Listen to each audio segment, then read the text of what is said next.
wabarakatuh. Selamat pagi, selamat siang, selamat sore, dan selamat malam untuk teman-teman sekalian. Salam sejahtera dan salam sehat kapanpun dimanapun teman-teman berada.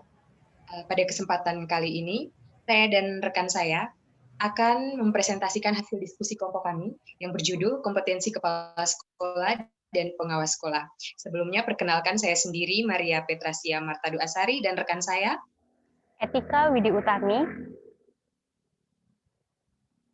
Baiklah, untuk keefektifan waktu, saya langsung saja memberikan kesempatan kepada Saudari Etika Widi Utami terlebih dahulu untuk memaparkan materi mengenai kompetensi kepala sekolah. Kepada Saudari Etika, saya persilakan. Baik, terima kasih.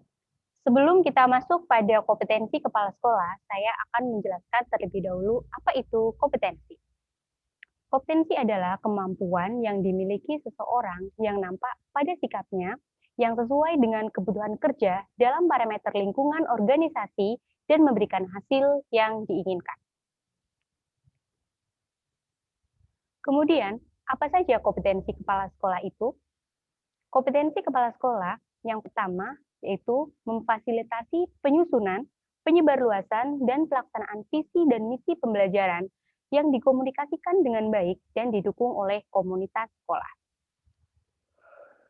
Kepala sekolah harus dapat memastikan bahwa sekolahnya memiliki visi dan misi yang jelas dan disepakati bersama serta didukung oleh komunitas sekolahnya. Jika visi dan misi itu belum ada, ia harus berinisiatif untuk menyusunnya dengan melibatkan semua pihak yang berkepentingan atas sekolahnya. Kompetensi yang kedua, kepala sekolah harus dapat membantu, membina, dan mempertahankan lingkungan sekolah dan program pengajaran yang kondusif bagi proses belajar peserta didik dan pertumbuhan profesional para guru dan staf. Kompetensi yang ketiga, kepala sekolah harus mampu menjamin bahwa manajemen organisasi dan pengoperasian sumber daya kelola sekolah digunakan untuk menciptakan lingkungan belajar yang aman, sehat, efisiensi, dan efektif.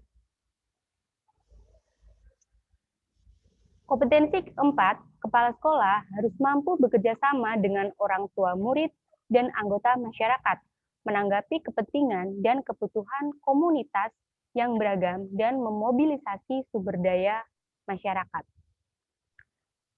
Kepala sekolah harus menyadari bahwa tujuan sekolah tidak mungkin dicapai tanpa melibatkan semua pihak yang berkepentingan, utamanya para orang tua murid. Manajemen sekolah adalah upaya bersama agar hal-hal yang tadinya terasa berat menjadi lebih terkendali. Oleh karena itu, kepala sekolah harus tidak boleh putus harapan untuk menghimbau dan merangkul semua pihak yang berkepentingan demi kemajuan sekolahnya. Kompetensi yang kelima, kepala sekolah harus mampu memberi contoh teladan tindakan yang berintegritas.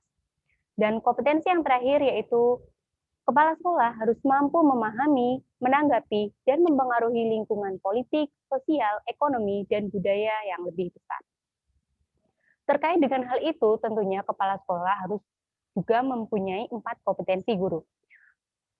4 kompetensi guru yang pertama yaitu kompetensi pedagogik, kedua kompetensi kepribadian, ketiga kompetensi sosial, dan keempat kompetensi profesional.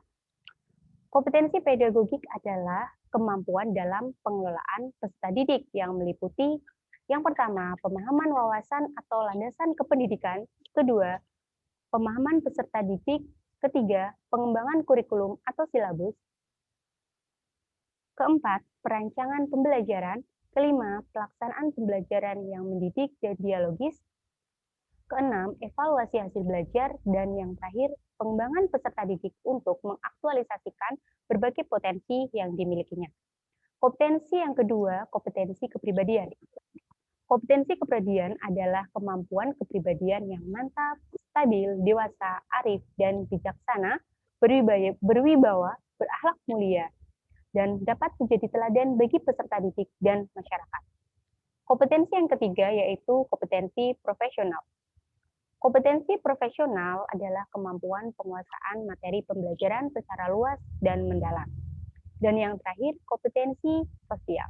Kompetensi sosial adalah kemampuan pendidik sebagai bagian dari masyarakat untuk berkomunikasi lisan dan tulis, menggunakan teknologi komunikasi dan informasi secara fungsional, bergaul secara efektif dengan peserta didik, sesama pendidik, tenaga kependidikan, orang tua, wali peserta didik, dan bergaul secara santun dengan masyarakat sekitar. Sekian yang saya sampaikan, kemudian pemaparan selanjutnya akan dilanjutkan oleh Saudari Maria Petrasiana. Baik, terima kasih kepada Saudari Etika. Saya akan melanjutkan materi mengenai kompetensi pengawas sekolah. Baik, sebelum kita lanjut kepada kompetensi yang harus dimiliki oleh seorang pengawas sekolah, ada baiknya kita melihat definisi dari pengawas sekolah itu sendiri.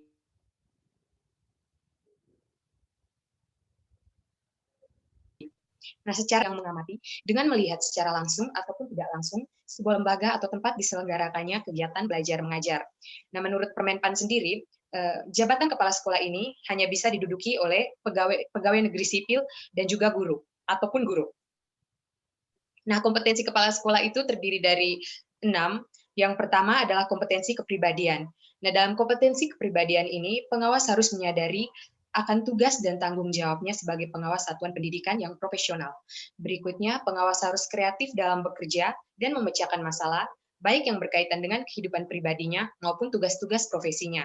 Dan yang ketiga, pengawas harus memiliki rasa ingin tahu tentang iptek dan seni yang menunjang profesinya.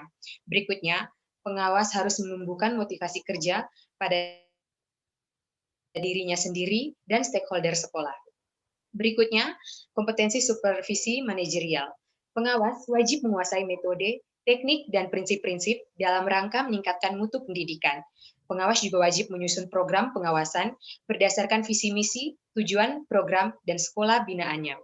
Berikutnya, pengawas wajib menyusun metode kerja dan berbagai instrumen yang diperlukan untuk melaksanakan tugas pokok dan fungsi pengawasannya.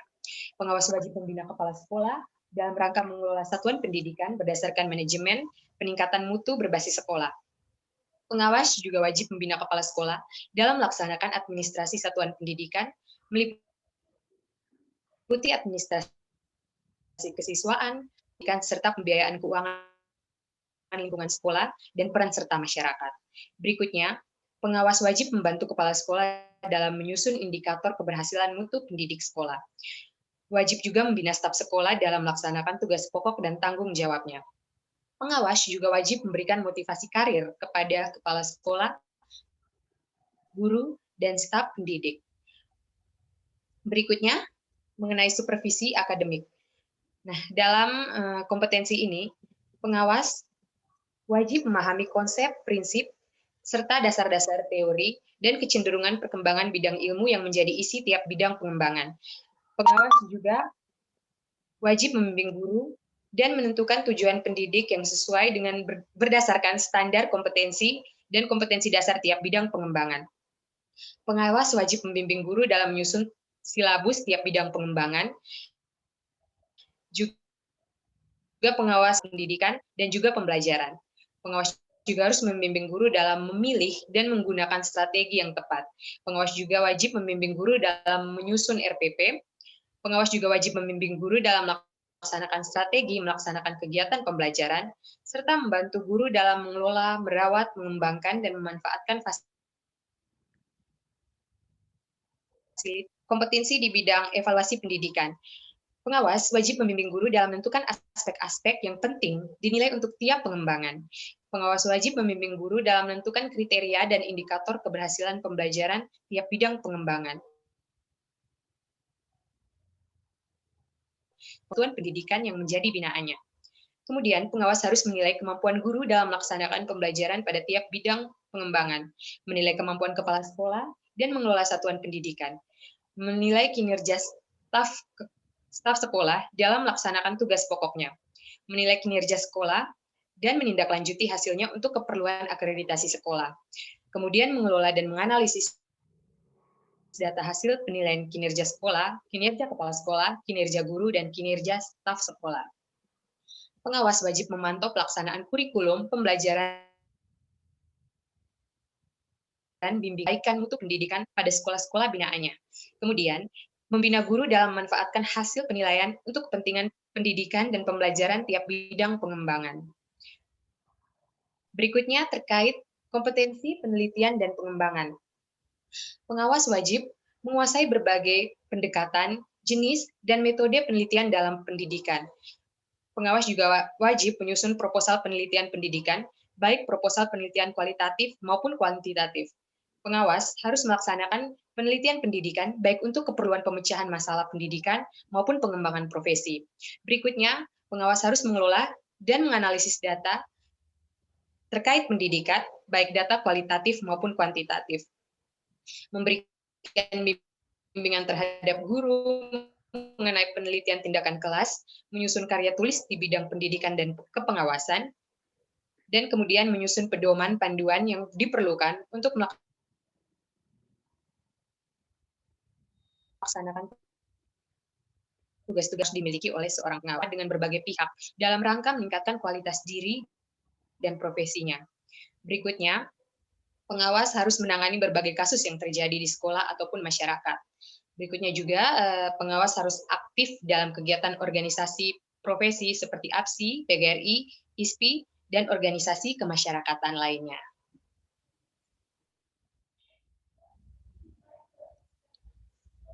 Baik, sekian presentasi. Jika ada kesalahan, kami mohon maaf.